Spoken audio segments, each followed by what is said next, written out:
Okay, so thank you for choosing this room. My name's Sean Watling. I run a small sponsorship consultancy called Red Mandarin. And I'm very pleased to have with me today two people who I've got absolutely immense respect for in terms of their role and what they do within the events industry. So what I wanted to do is I've asked them to find 5 words to describe themselves. I thought it would give us permission to be a little bit cheeky and playful. So I'm going to ask on my left here, Gareth Lloyd. Gareth is UK Sales Director for a real sleeping giant of the events industry, a company called ASM, which is the world's largest live venue operator. And Gareth has just come from the Commonwealth Games where he was running the sponsorship sales. So, Gareth, your 5 words? Thanks, Sean. Good afternoon, everyone. My 5 words, Jonathan and I were just talking about this. I've just come back from a weekend away with my wife and 2 children, which is quite a rare occasion. And I, for some reason, asked them over dinner on Saturday night, tell me 5 words that brings me to life, as it were, and I certainly won't be sharing what they told me on Saturday night. It's definitely for a later than 9 p.m. Experience like we're having here. But look, I'll say 5 things, and I'll sort of try and explain why I mean it without going into too much detail. I think things that explain me is sporty. I think I've been in sport my whole life. Working in sport, obviously not working in sport now, but working in events, working in sport, playing sport, and now have the pleasure of volunteering within sport and coaching my daughter's football team. And I think that gives you a great sense of giving back, and I think that's really important to me, and I'm sure it is vital to a number of people that do the same similar sort of thing. Passionate. I'm a very passionate guy, very keen to succeed and go places. I'm certainly a believer that you should be working in an industry that you're passionate about, because it certainly helps you get out of bed. It certainly helps me get out of bed every Monday morning and come to work. And generally, I think that passion means you're successful. I'm also a real believer that building relationships is key.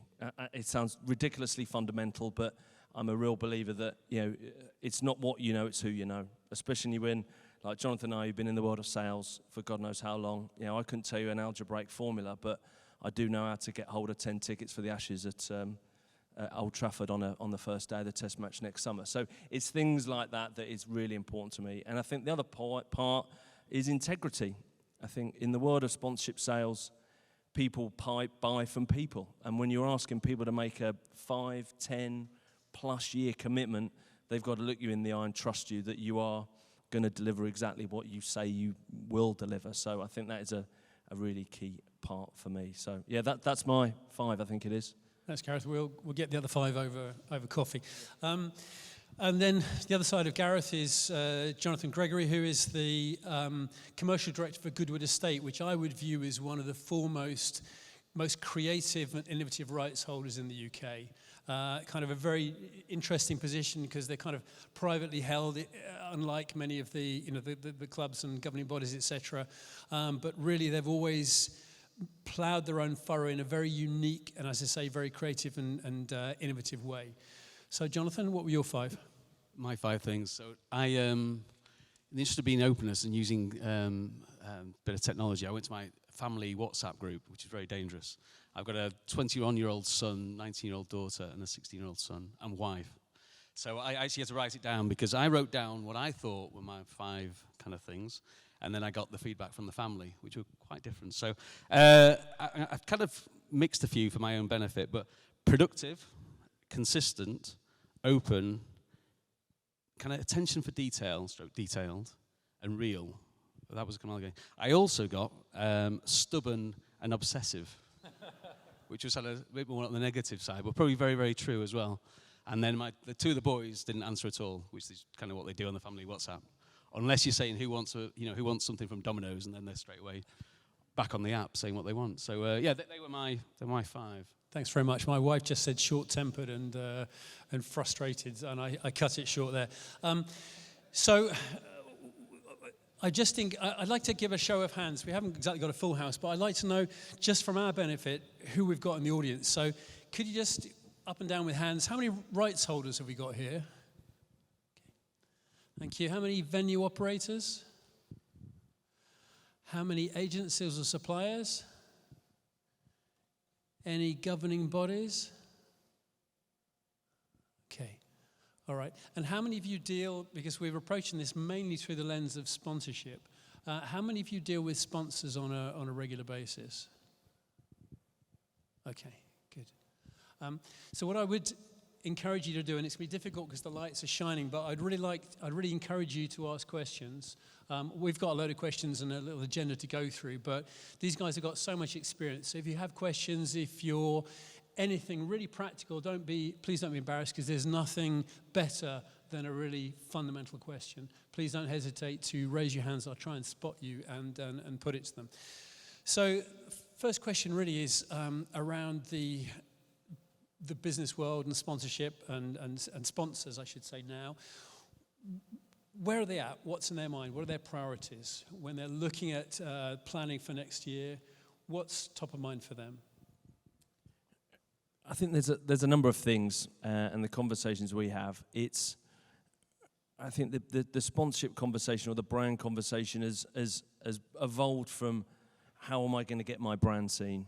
I think we all know that. How are we going to get our brand seen? Now it's all about how can I engage? How can I meaningfully engage? How can I build brand loyalty? How can I generate acquisition of new customers? But I think the part that's really moved forward, especially in the last 4 years of my life working in the Commonwealth Games, is all about purpose.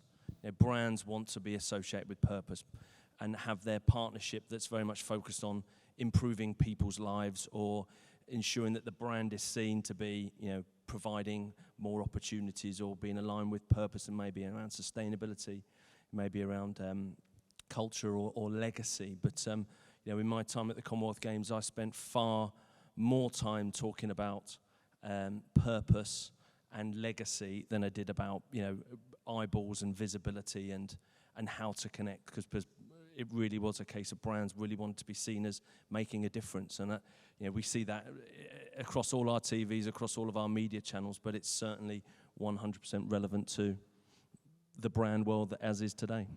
Interesting. Jonathan? Yeah, no, I agree totally with that. So the other thing which is a big factor for ourselves is, and I don't know how aware people are of Goodwood, but one of the events we have is called the Festival of Speed. So it's what we call a car culture event over 4 days, 200,000 people coming. It's been going for 20 plus years. 10 years ago, a partner like Ferrari or Porsche or Jaguar Land Rover would come to us and they'd build a great big box and they'd show cars inside the box. And they were very happy with that. And now we're seeing far more challenge around the physical side and the digital. So in a renegotiation sort of in the last 12 months or so, their challenge has been actually, we want you to deliver now 365 digital as well as a nice big box when it's the Festival of Speed. And so it's got a very much difference, and the kind of the way they're spending their money, as we all know, is the mix between the two, which for us is a real challenge because all of the revenue came on the physical, and that was great. Whereas now they're saying, actually, our budget is split. It's half on the physical. We want 365 is digital. How are you going to deliver that? So quite a kind of shift. Okay, so this wasn't on the kind of script, but can you tell us how you've managed to adapt to provide to meet them digitally where they need you to meet them? But I suppose, and trying to be clever, but so our question then, which I think should be the question, which is kind of my key points for today, really, is around. We went stop. Actually, let's kind of you tell us what your objectives are, because that's a business. As you know, all the car manufacturers are kind of challenged at the moment. And there's a lot of change in that industry with electric and what have you. So we actually did a whole kind of stop workshop. What are their objectives now? What's their 5-year plan look like? What's key to them? What are those KPIs?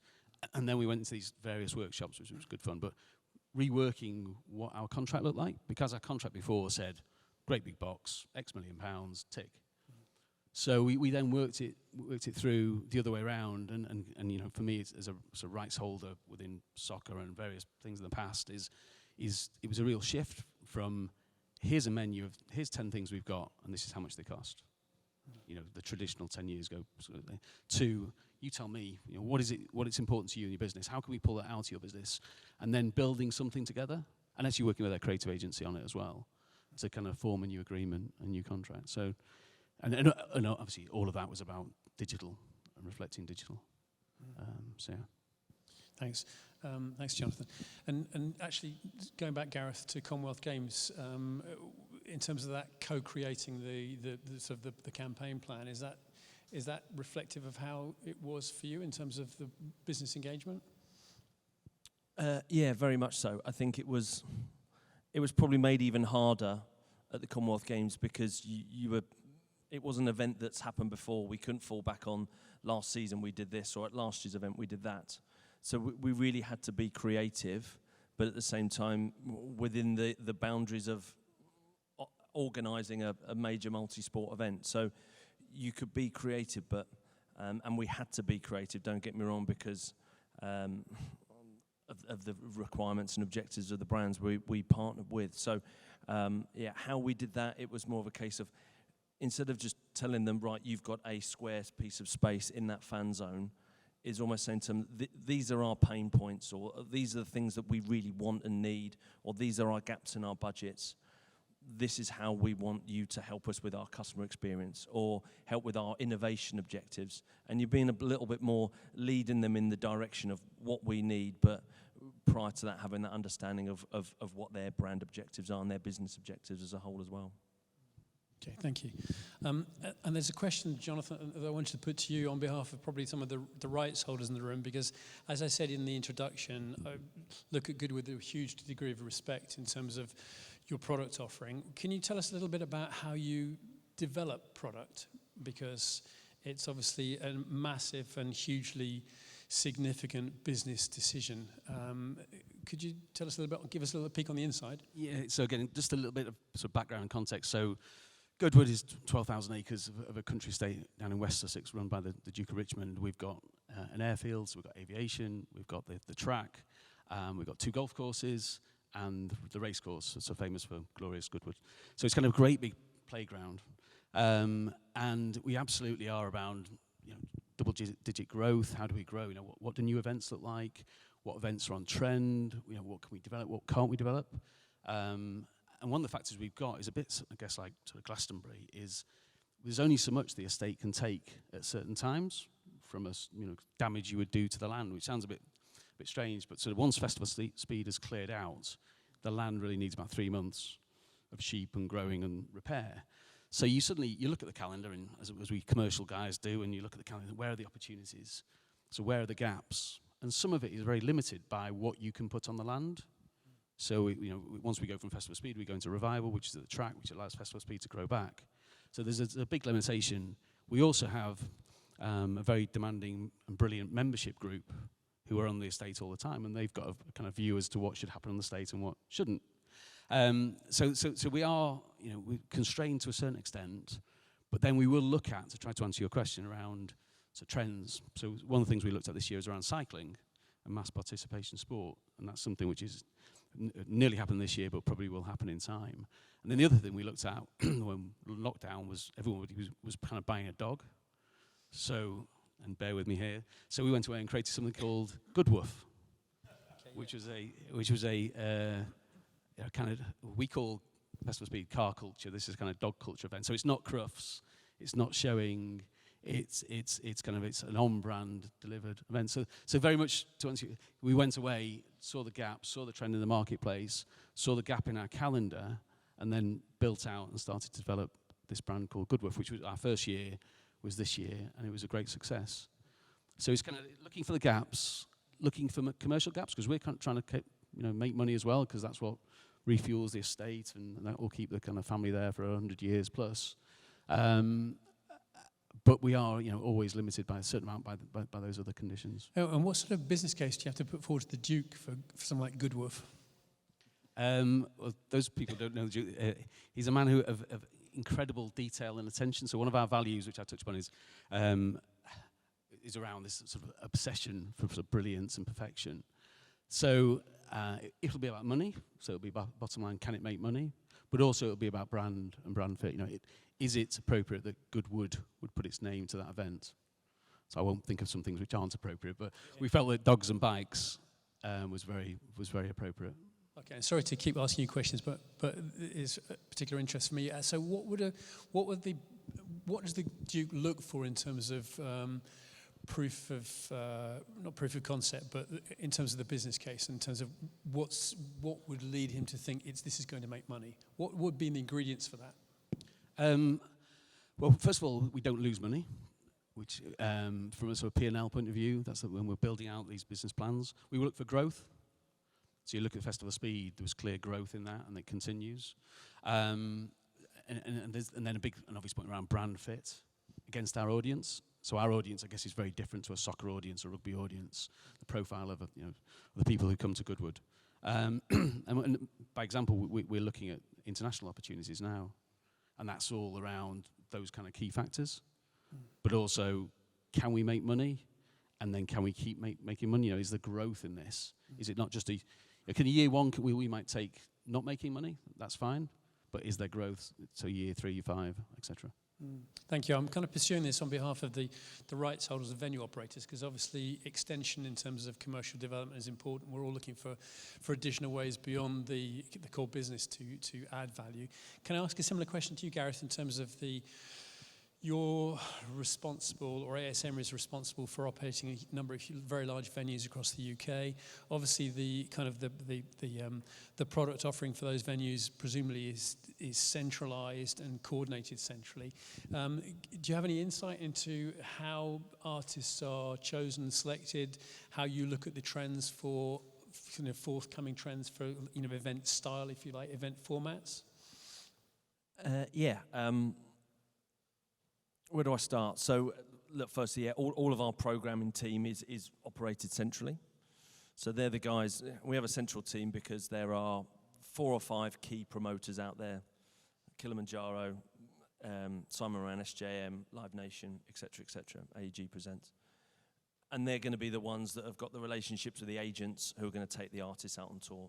So you need one booking agent within our team that can hopefully place that artist on their UK tour in the venues that they want to, based on the capacity that they're looking for as well. Because capacity is always a key one, because the promoter wants to find the right price point as well.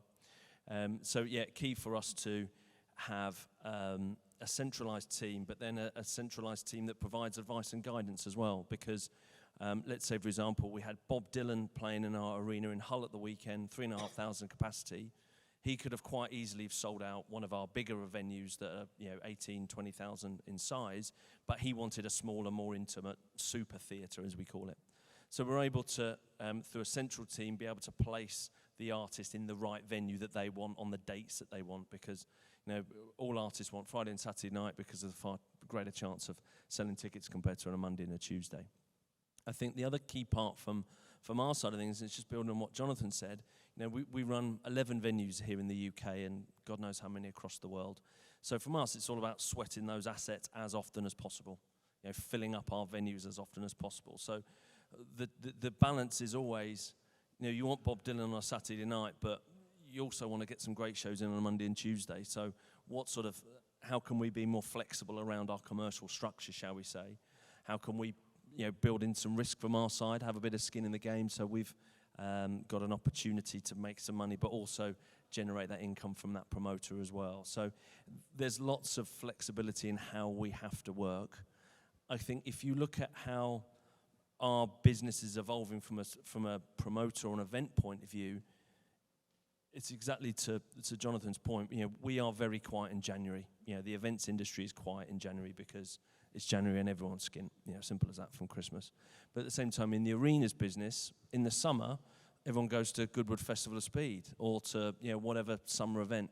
So we have these venues that are essentially sitting dormant for best part of 8 weeks. So we're now all about how can we create new events at those quieter times of the year to generate 12-month a year income essentially, and that's really where we're looking at joint venture opportunities with promoters. How can we lure in the big headliner from Glastonbury? How can he do an extra night with us as a warm-up almost for his headline show, or their headline show, should I say?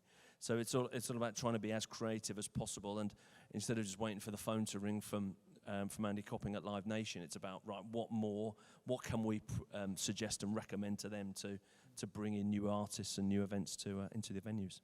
So it makes you sound kind of very engaged with the whole process of developing your offering. On a more practical point then, in terms of, because Jonathan, you don't use an agency, I'm not sure what your relationship with agencies is in terms of sales agencies, Gareth, but how do you actually drive your kind of sponsor acquisition? Yeah, good question. Yeah, the reason why we do it with agencies is the Duke doesn't like the word commission. But we work with them where they bring brands, etc. But we just don't have a retained agency. I think it's a great question. It's probably one which keeps us awake all the time. I think some of it is around sales capability. So we have an in-house team. I'm bringing more talent into that team to build that out, because I think the more conversations you can have in the marketplace, the better. As we touched on it, and it's different again from other places I've worked, the rights holders I've worked, or brand side things I've seen, is one of the things we've created is, if you can imagine 3 bubbles, kind of Venn diagram thing, we have on one side, we have sales capabilities, so the guys in that team, guys and girls in that team. On the other side of that bubble is the service management, renewal, retention team, delivering the events for the brands. In the middle, we have this hub, which is run by our Director of Creative and Innovation. So very deliberately, going back to my point before, is we will start those conversations with the brands led by Katie and her team around objectives, what are you trying to achieve? And they create and imagine and bring the kind of brilliance. Once that's agreed with kind of what we are taking to market, then the sales guys will go off and sell. There's normally some conversation between the two before then the contract's done, and the guys on the other bubble on the other side deliver. So for me, it's been really refreshing. We're kind of building out to have that middle bubble. Kind of isn't, again, a criticism of kind of rights holders where I've worked in the past. We probably didn't think like that. We thought about selling and delivering, but not imagining in the middle. And I guess it's probably easier for someone like Goodwood to do that, because it's a great big playground. We've got room to create and do and build, and it's different. I think if you're in an arena or a stadium environment where you've got stuff, physical stuff that you're selling, whether it's a shirt or a sleeve or perimeter boards, etc. But that's kind of something that we're trying to push back. And in terms of that creative input, so I can see creative in terms of responding to your brands, for example, as you said earlier on. I can see creative perhaps in terms of looking at new concepts such as Goodwoof. Is there a middle ground in terms of kind of actual concepts for, reimagining what Goodwood will look like this year in terms of kind of the big idea for 2023? Yeah, absolutely. I mean, and some of that's in His Grace's head. He will see and imagine, and the team will work directly with him. But again, I think it's really important that we actually bizarrely have 92 different partners across all the events, horse racing, Goodwoof, etc. But there's a core, like kind of the home team, of people we will go to, and when we're developing out 23's event or 24's event, we'll sit down in a workshop format and say, guys, what do you need from the event? What's going to make for you? It's kind of as clients almost inside that thinking process, rather than we just go off and then think this is going to be wonderful, and then come back to the brand and they reject it. Yes, thanks. And Gareth, in terms of sort of relatively new in post, but in terms of looking at brand relationships, what's the kind of the plan for ASM? I think for my 8 weeks with them now, it shows, or it's been really apparent that ASM, or in its previous guise, SMG, weren't ever really proactive in the sponsorship marketplace. We had various naming rights deals that were essentially brought to us by agencies. So we've been lucky in that respect, and I guess luck sort of comes from having great venues at the same time. So I think that's one of the key reasons why I'm in post now, is to be a lot more proactive in the marketplace. I think the bit that I've realised is that the vast majority of our venues are an absolute focal point of the communities that they are within. So it's, but thankfully, the communities are also in major cities in the UK. So there's a large amount of focus on regional opportunities, shall we say. But at the same time, we also have scale. with 11 venues, 6 major arenas, something like 4 million visitors a year, 250 events each year, we can offer that scale. So it's also about trying to complement a regional opportunity with that nationwide network, and how can we engage with some real key categories to provide them with the opportunity to engage and connect with all the different visitors that come through our doors. I think the other part or the journey that we're on and have been at ASM for the last few months is really getting a real deep understanding of our visitors and the people that come to our venues. We own that customer journey, from the tickets that we've sold them, from the fact that they've signed up to database communications, the fact that they follow artists as well as the venues. But we've never really, as a business, it seems, up until only recently, really got under the skin of who those visitors are.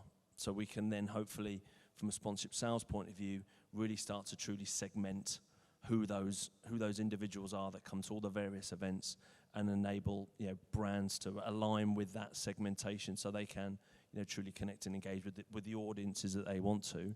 And at the same time, using that segmentation, that will also help me and my team to be able to go out there and identify who are the right fits. Who should we speak to? Because I think that will generate something far more relevant than do you want to come and sponsor an arena in Manchester, for example. Thanks. I'll come back to that in a second. I just want to pause in case there are any questions, rather than wait till the end.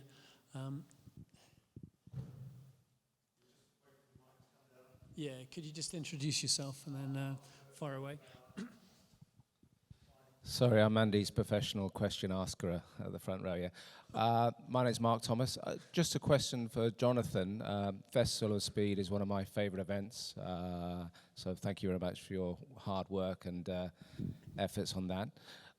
Pre-COVID, I was aware in the market that you were trying to globalise that brand, Festival of Speed, and I'm not sure if that's something that you're still doing, but in this environment, what challenges do you have in terms of scaling up that sort of heritage type event, and the challenges of working with new countries, host cities, in terms of how you will go about that opportunity? Yep. No, for a while, I guess, maybe the last 10 years, there's been that bit around, what next? How can we keep growing the business? And one of the areas that the team have been looking at has been international. And you can imagine when you start looking at the map of the world, where you might take a motorsport event, because others have taken motorsports events into that region. His Grace has been very keen to look at kind of protecting the brand, and what's special about the Festival of Speed and the Goodwood brand, and that's really is our kind of consistent challenge. So I think it's a little bit public around looking at taking something to North America. So we're working with a city in North America at the moment, but it really, someone said to me, you can see why F1, it took them I think 20 years to get the race in Miami, and we're having sort of similar challenges around the event, keeping true to the nature of the brand and the event, and all that means. It'd be quite easy to probably license out the rights and hand it over and take a check. His Grace absolutely doesn't want to do that. So as much as maintaining the kind of authenticity of the event, whilst also trying to make money and develop it, is where we are at the moment, and that's a live process that could take a little time to work through. I would say it would be a lot easier to take the event into other regions, and kind of they would happen very quickly. But I think it says a lot about wanting to remain authentic and real and protect the brand in the long term is the reason why we haven't done that. And we're also finding just generally it is very expensive taking an event and lifting up what is 4 days on your own back garden, at Goodwood, and putting it into another city. Because with that, the cost structure of all of that is incredible. We're working out it's about 3 times what it would be in the UK, unbelievably. So that, we're effectively taking something and making it a kind of 4-day pop-up. And to do that you're into millions and millions of pounds to do it. Therefore, the P&L is quite a challenge at this stage. I had tucked my phone in my rucksack, so I had no idea at all what time it was. 10 minutes. Okay. Do we have any more questions as we are close to the end? One over here, please. Hello, I'm Geraldine and I work for the Holker Group, which includes Holker Hall and Cartmel Racecourse. So I work for Lord Cavendish. So I recognise a lot in what you're saying, Jonathan.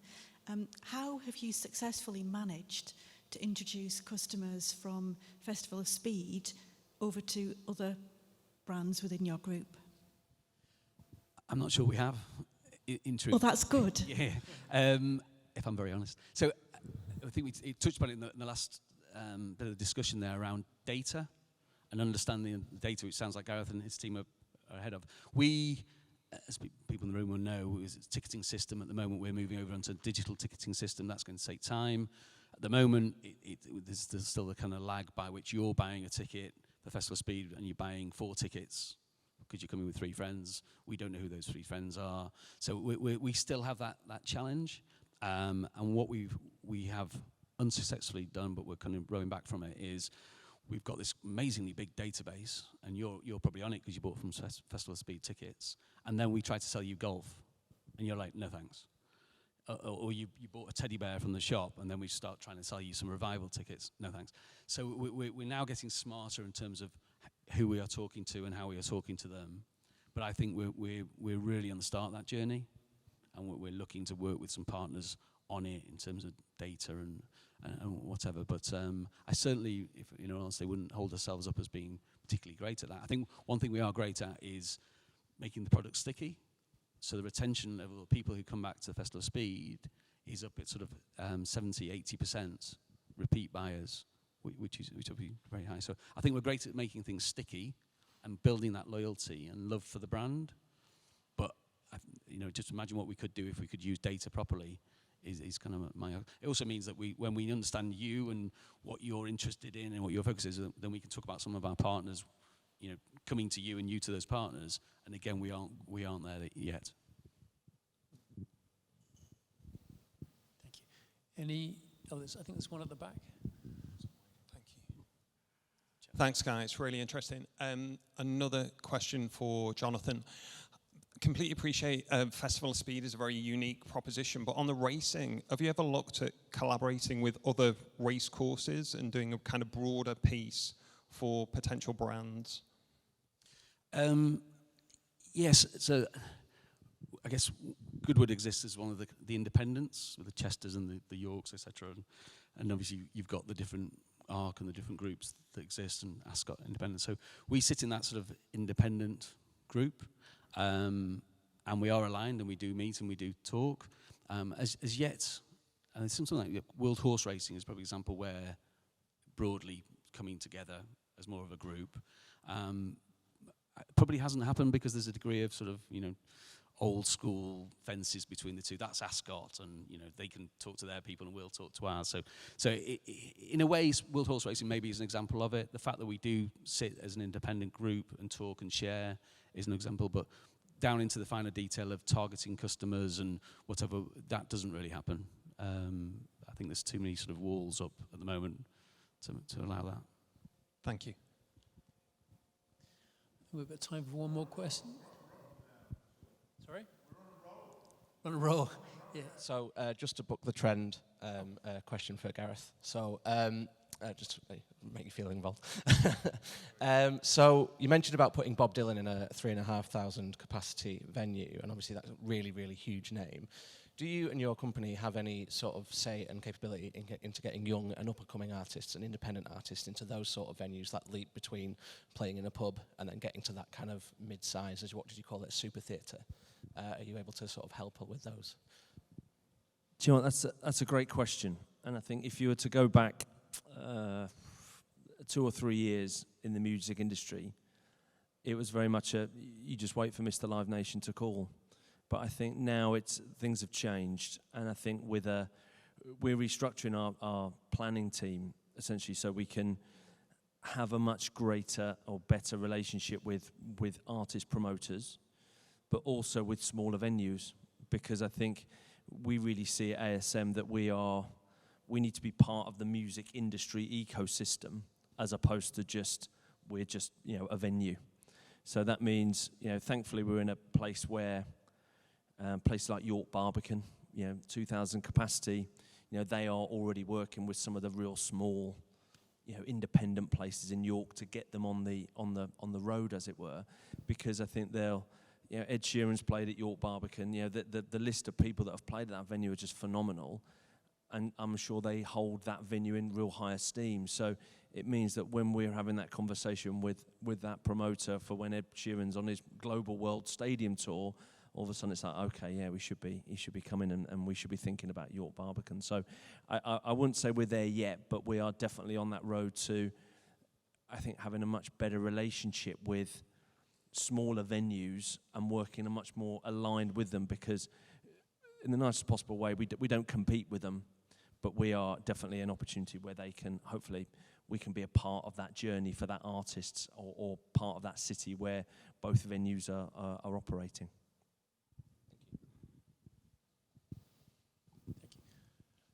Andy, how are we doing for time?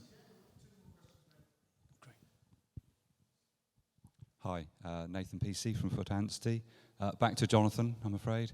You talked about the demand for digital at the Festival of Speed from brand owners, and that led you to ask them about their objectives. Are you able to share any insight as to what their objectives were, and whether the brand of Goodwood was comfortable with those objectives? Probably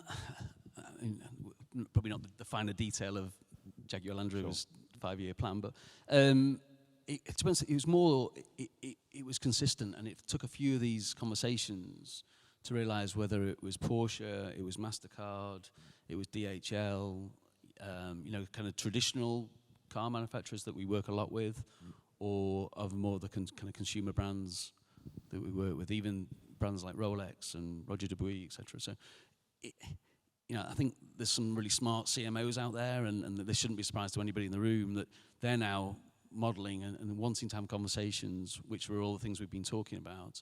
And they were, bright brains who were saying, like, actually, this is what our business is about. This is the way we are moving. This is what my 3-year, 5-year plan looks like. And really sharing that in sort of granular detail of what they were trying to achieve, right down to, consumers they were focusing on, products they were focusing on, etc. So they were, to a brand, sort of really open in terms of saying, like, this is us, this is what we're about. And I suppose for us, in a kind of scary way, it was, if we didn't adapt, if the Festival of Speed looked like it did 10 years ago, and it was big boxes, we'd be dead. If we weren't dead next year, it'd be the year after. So I think there was a realization as well within Goodwood that actually, Christ, we need to adapt and change quickly. And that meant the way that we go to market, so the Venn diagram thing, who we hired, so we brought in a new digital director to have proper conversations with them, because they were talking all about sort of their reach and digital and the focus, and they were also, which I can share, building these KPIs into contracts. That's when it gets really scary. So it's like you're on the hook now for X amount of money if you don't hit those 10 KPIs, or the money comes down if you don't. So yes, I think all of those brands were consistent in being able to articulate their plan. We listened, and then we had to react. And that didn't happen in a year. I think that's happened over the last probably 2, 3, 4 years. And it has to be ongoing as well, as we know that it's changing all the time, and particularly in the OEM space, car manufacturers, with electric and hydrogen and goodness knows whatever's going to be in your car in the future, and the new models coming through, we're having to be on our toes all the time to adapt.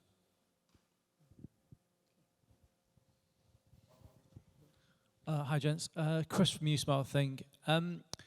I guess the event itself is the crown jewels from a sponsor perspective. And this might be subjective according to the event, but have you thought about and sold the opportunity beyond the event itself, on the way to or on the way from the event, in terms of a brand being able to engage with your visitors? And how does GDPR affect that, if indeed you have gone down that road? Great question.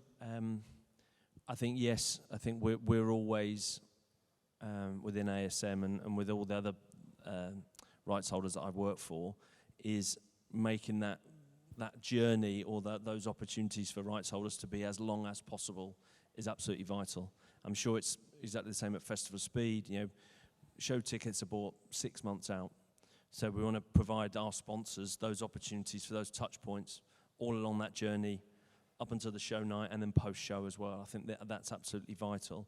I think when it comes to those physical touch points, which I think you mentioned there, in and around the venues, I think we're always keen to explore those sort of things. More often than not, though, it's on land or within areas that aren't 100% within our control.